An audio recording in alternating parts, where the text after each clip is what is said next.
Hey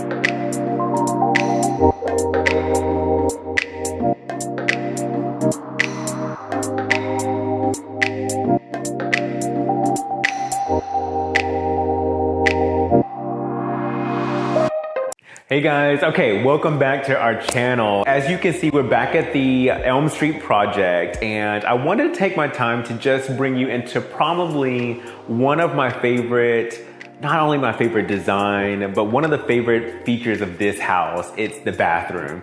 And when I think we probably have already shown you guys the molding that we put in downstairs in the hallway and to all of the stairwells, I then reintroduced that back into this bathroom, which I'm super stoked about because I think it just creates another high-end effect that you probably don't see in other houses in this area. I did so much molding. I even wrapped it into the water closet on the sides, on the back walls, so that it felt like a little bit more like a hotel space. It feels a little bit more extravagant versus it just being another bathroom with some design features.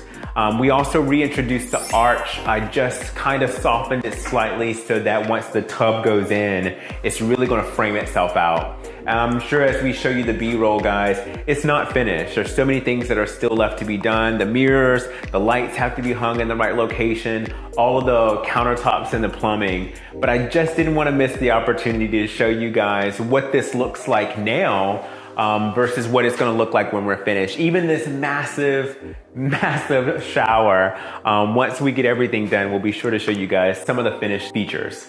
All right, I think that's it, guys. That's all I wanted to show you for today. Again, make sure you like, share, and subscribe so that we can keep bringing you some content because there's so much of this house that we have yet to show you and so much more that you're gonna love, okay? Until then, see you guys.